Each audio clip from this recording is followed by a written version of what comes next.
Olatz Elizasu, Bidaso Atletiko taldeko pisu jaurtiketako atleta da, berriki Euskadiko txapelduna pisu jaurtiketan, urrezko domina lortu baitu, 18 urte zazpiko kategorian pasaden asteburuan. Eta hori aitzaki hartuta, berari galdetuko diogu, zergatik hautatu duen pisu jaurtiketa modalitate berezi hau, eta zeintzuk diren bere ametsak. Kaixo Olatz, zer moduz? Nerviosa pixkat. Pixkat urduri, bueno. Lehenik eta behin aipatuko dugu, edo zorionduko zaitugu, lortutako urrezko domina horregatik. Euskadiko txapeldun bilakatu zara, 18 urtez azpiko kategorian, pisu jaurtiketan. Nola hartu zenuen garaipen hori, edo nola ospatu zenuen? Egia esan, ez den oso kompetizio nahi izan, ez nitu nire iritsi nahi dituen puntuak egin, baina oso kontenibili nintzen nire inguruko jendeak intzen, justo jaurtiketa taldeak dia nahiko lagunkoiak, asko itxoiten dugulako gure artean, eta oso ondo pasanun gerora. Zen, kompetizio artean ni oso mentalitate txarra dut. Urduri jartzen zara edo bai? Asko. Eta hala ere, urrezko domina lortu zenuen, ez? Beraz, hori urduritasun horiek gainditzea edo oztopo horiek gainditzea ere, pesatzen dut hori ere ospatzekoa dela, ez? Bai. Ederki, urrezko domina hori izan da zure maitzetan azkenekoa, baino, gehiago ere badituzu eta txapelketetan ere maiz aritzen zara. Aurtengo ikasturtea demoraldi hasi denetik, zer da egin duzuna? Oraingoz, orain dela pista kubierta izena hona, ez dakit izena honez, euskeraz. Pista estalia, ez? Bai, pista estalia barrun, diskoa egitea oso gaizki dago, ez dindain. Orduan bakarrik pisu jaurtiketa egiten da, eta marka pertsonala egin nun, 10-55 metro, eta ez nun inoiz pentsatu horrelako zabait egingo nunik, hasiko oso pozik amaitu nun, baina oin diskokin kategoria estaldatu duanez diskoa ere handitu egin da, eta horrekin zailtasun pila bat aurkitzen egin naiz. Nik aipatu dut pisu jaurtiketan aritzen zarela, baina zuk ere erran duzu disko jaurtiketan ere aritzen zarela, ez? Ez dakit modalitate horiek, antzekotasunak izanen dituzte, baina desberdintasunak ere, nola moldatzen zara bietan edo, nola izaten da, ez? Tartean batean aritzea bertze tarte batzuetan bertzean? Ni hasiera batean beti pisua egin dut, eta gero ja aurkitu nunean disko askoz gehiago gustatu zitzaidan, eta pisuekin beti da, edo oso ondo egiteuzu, oso gaizki egiteuzu, orduan da maitatu eta, nola esatea, odiar. Gorrotatu, ez? Maitatu eta gorrotatu alde hori. Betiago puntu hor bat, pisuekin inoiz ez duzula inoiz amaitzen, orduan ni disko zaleagoa naiz. Ederki. Eta nola aukeratu zenuen, ez? Aipatuko dugu, atletismoan edo atletetan pentsatzen dugunean, beti ere korrika irudikatzen ditugula, edo esiak ez saltatzen, edo jauzian, edo ez. Eta pisu jaurtiketa ematen du, pixkat bazterrean gelditzen dela haunitzetan, baina zuk bereziki hori hautatu duzu. Ez dakit nondik heldu zaizun zaletasun hori, edo zergatik hautatu zenuen pisu jaurtiketa edo diska jaurtiketa? Hasiera batean, ni pisua jaurtitzen normalen ibili nintzen txikitatik, baina dana egiten duen. Eta errepente nire entrenatzaile bat etorri zen, eta Olatz, pisua ondo ematen ima zaizu, zatik gaizea sartzen jaurtiketak egitea.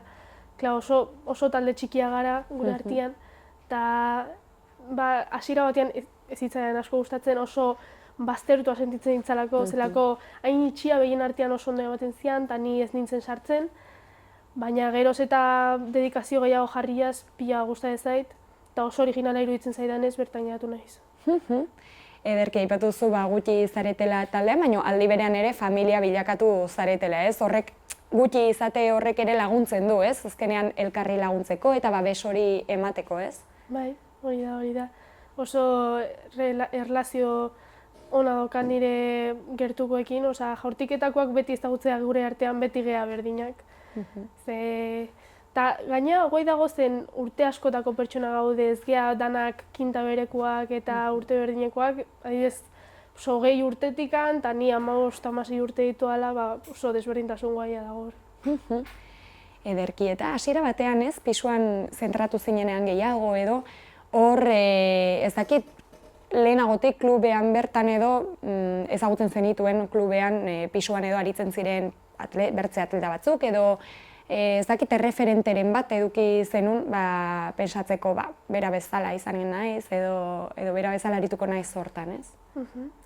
Bai, ni atletismo hasiera batean joi bat bakarrik zala pentsatzen nun, orduan ez nekin ez neukan erreferenterik ez da holan, baina gero ja joaten zeanan sartzen adibidez nire taldean badago gizon bat Espainia konpetizioeta joan dela eta horrelako pertsona guai bat bezala izan nahi nun, eta gero ja sartzen zeanan jaurtiketako mundun, baina olimpiadetako emakumeak eta gizona bezala izan nahi duzu. Horrela. Azkenean hori da, ez? Atleta unitzen azken helburuetako bat edo ametsetako bat ere, ez? Joko olimpiko batzuetan egotea zurea ere horrela da? Egia esan, ez dut horretan asko pentsatzen, nahiago dut nire garapen pertsonalean pentsatu. Hasiera bat, txikitan bai da, joko olimpikoa eta kristona pentsatu zu hortan, baina gero ja hartzen diozu asko xarma gehiago zure garapen pertsonala zentratzia. Ederki eta egunerokoan, ez? Eguneroko entrenamenduak ere garrantzitsuak dira horretarako, ez? Eta nola entrenatzen zarete, pisu jaurtiketan aritzen zaretenak, edo ze berezitasun ditu entrenamendu saio horrek? Nahiko guai dauzen, normalian jaurtiketa egiten dugun pertsonek, normalian kanpotikan pentsatzuten bakarra da jaurtitzen ibiltzen garela on guztia, baina ez da holan, bat ere. Normalian, pasatzu denbora gehiago altxatzen, pisuak altxatzen, pesak, kargadak eta pila bat horrelako ariketak eta baiak eta korrikare pila bat egiten dugu. Eta nire gutxienez pisu altxatzia zen bate gustatzen, baina egin barra dago gero ja jaurtiketa egiteko asko zobe dalako. Indarra da gehien bat behar dena, ez? Agian teknika baita. Hori da. Asko ditu teknikak. Ni justo nahiko txikia naiz, eta modalitate honetan normalean jende handia eta beso luzekin ibiltzen da, orduan ni asko irabazi egin dut teknikagatik eta indarragatik. Noski posturak edo gorputzaren mugimenduak ere laguntzen duelako hortan eta pentsatzen dut hor ere zentratu behar dela lana, ez? Bai, askoz gehiago. Bakarrikan ibiltzen gea, jaurtiketak egiten egun bat erdi eta 4 egun entrenatzen ditugu, orduan nahiko desberdintasun handia dago hor. Zenbat urte daramatzazu hortan? Normalian, sub-16 lehenengo urtean hasten zea, ja infantil 2. amaieran, baina ni hasi nintzen, infantil lehenengo amaieran, nahiko goiz hasi nintzen, ez dakit zenbat urte dian oso kalkulo txarrak egite ditut, 3 urte. Ederki. Eta geroztik, badagoeneko marka handiak lortu dituzula, erran dezakegu, ez? Bai, esan dutiak, bai. Zu pozik zaude horrekin? Bai, pozik bai, baina gogatzen duzunean bakarrik. Ni hain mentalki ez naiz oso, ez dut asko garatzen egin dituan markak, daukat nire buruan oso exigentea naiz nekin, eta pentsatzea gero, hau egin dut, iritsi naiz puntu honetara oso guai dago, baina ni gehiago nahi dut. Eta asko matxakatzen naiz ni buruarekin, eta kontuatu naiz geroz eta gehiago fijatu hartzeala zure mentalitatean zen asko egiten du. Ni hain konpetizioetan gaizki nabil, gaizki gutxi gora bera horrela nabil, buruagatik. Bai, batzuetan emaitza honak lortzen badira ere, ez? Barrenetik bizitzen duzun horrek hartzen du garrantzi gehiago eta batzuetan sensazio horiek ere naiz eta urrezko dominak lortu, ez? Pixkat, horrek agian baztertzen ditu emaitzak, ez? Eta hortan lanean, ari zara erran duzun bezala, ez? Bai, asko. Batzuetan, kirolarietan edo kirolaz ari garenean, fisikoa lantzeaz aritzen gara gehien bat, baina mentalki ere ez lantzea hori oso garrantzitsua da, ez? Oso puntu gogorra da, hori kirol batian ez bali madokazu mentalitate hori ezin eske blokeo inkreiblea da, ja fisikoa auki dezakezuta dana, baina burua, kristona aldatzeo dana. Ederki, aipatu dugu urrezko domina hori, aipatu ditugu bertze zenbait txapelketa, hemendik aintzin gara? Ze izanen duzu burutan edo zein izanen dira zure urrengo txapelketak, zure urrengo helburuak? Bai, esan, oain, bilatzen nahi ginen neguko Espainiako konpetizioa, jaurtiketaena, baina kanpoan geratu egin naiz, eta orduan nahi ja begiratzen udarako konpetizioetara, osea, Espainiako konpetizioetara, nazionala. Aurreko urtean joan egin nintzen, eta esperientzia izan zen nahiko buruarengatik esan dizudana, nervio pila bat pasan dituen, oso gaizki pasan nun. Eta marka nahiko nahi nun arren, amaitu nun negarre egiten. Eta, hori da, nazionala. Hortan ari zarete pentsatzen eta hortan lantzen, ez? Pixkat esperientzia hobea edukitzeko, zuk bederen, ez? Sentsazio hobeak edukitzeko. Hori udan izanen da, ze normalean, ez? Denboraldiak eta ikasturtarekin batera izaten dira, baina atletak haunitzetan denbora gutxi duzu, ez? Lasterketa ez, txapelketarik gabe eta konpetiziorik gabe, ez? Hortan jarduten duzu, iaia 365 egunak, ez? Bai. Da, pasada bat, kirolak ematen dizun bizia, baina kentzen dizun denbora asko, baita. Sensazio hori duzu, ez? Zu gaztea zarela, zure inguruan ez dakit kirolari gehiago dauden, edo zure bizimoduaren antzekoa duten bertze gazteak dauden, sentitzen duzu, pixkat, gauza batzuk galdu dituzula, edo bertzalde pentsatzen duzu, kirolak ematen dizuna uniz dela eta horrekin konforme zaude? Kirolak asko ematen dizun aldean, ere asko kentzen dizu, baina bertan aurkitzen dituzu gauza batzuk gero ez dituzunak aurkituko, eta nire taldean ez dago ez dabe pertsona bat nik bestain implikatua dagoenik, baina badaukat lagun bat 2 kirol egiten dituna adibidez. Eta pasada bat iruditzen zait 2 kirol egitea, azten nila batekin nago goraino. Eta egia da, bagian lagunak ere galdu izan ditu dela denbora faltagatik, baina ere lagun asko irabazi ditut atletismoan, orduan nahiko komplementatuta dago. Eta gero ja hitzeiten bali baduzu eskola eta sakrifikatu beharko dituzu gauza batzuk. Exigentzia maila handia da, ez? Horrela goi mailan aritzea kirol batean. Bai, pixkat. Eta lehen aipatu ditugu, ez? Pixkat erreferenteak eta emakumezaren aldetik ere, emakume haunitz ari dira pisu jaurtiketetan edo nola dago egoera hori edo emakume haunitz aritzen dira agian adin batetik aintzinera pixka gutxiago izanen da, baina nabaritu duzu pixkat emakume geroz eta gehiago aritzen direla hortan edo? Konparatuta aurrek urtiak eta aurten pixka gehiago, baina zila balin bada ja nahiko modalitatea rarua ja emakumeak egotia eta gaina exigentea da gorputzaz. Zen pentsatzen du jendiak ja sartzen zeanan jaurtiketara, geratuko zeala handila, oso fisiko desberdina, eta jendea ez du hori sakrifikatu nahi, baina ez du zergatik behar. Ez duzu zeratik handiatu behar olimpiar bezalako pisu jaurtiketako emakume bat bezala.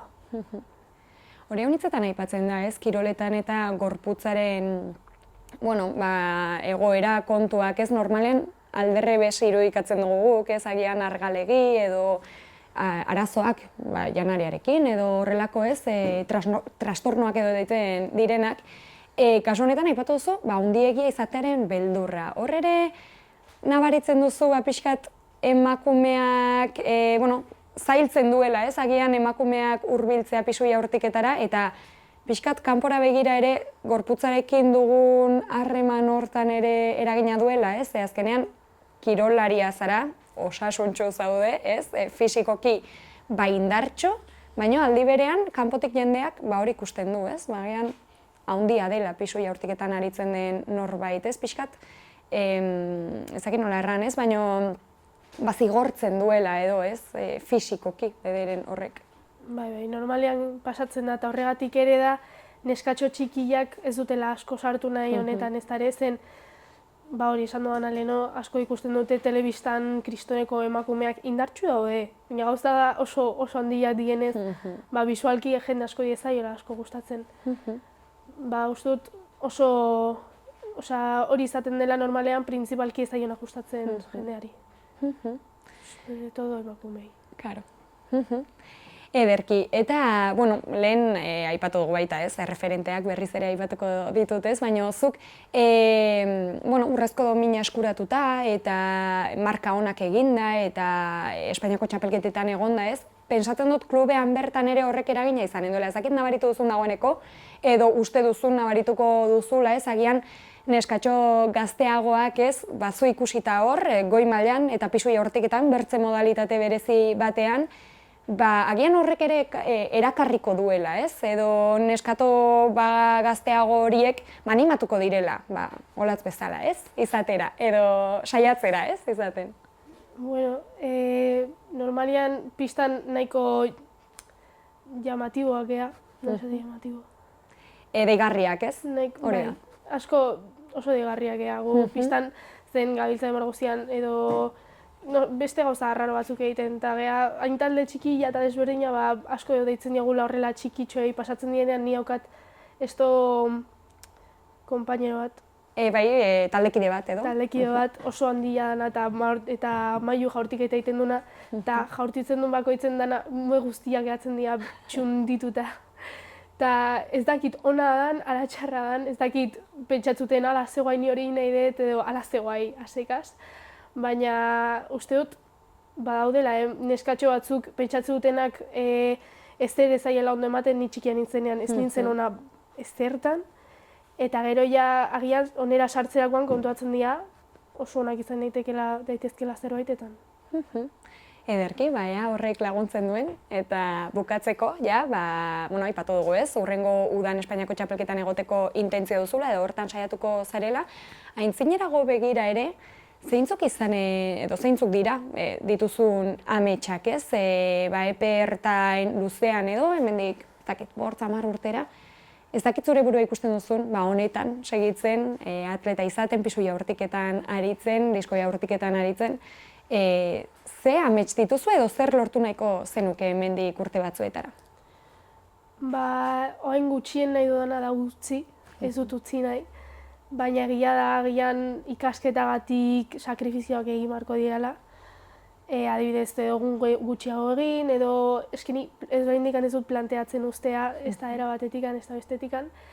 Eta gero ja lortu nahi dudana da gehienez nire markak egitea, edo eta Espainiako konpetizio eta asko joatea. Baina gogo asko ditudan zerbait da klubeko konpetiziotara joatea, taldearen parte izan eta disko referente izana, ara joatea klubarekin borrokatzera emakume taldean. Ederki olatz, mil esker, gurekin izateagatik, hau dena kontatzeagatik, zorionako berriz ere ez, azken aldian lortutako urrezko domina horregatik, eta espero guk ere, zure ametsak betetzea eta noski kontatzea.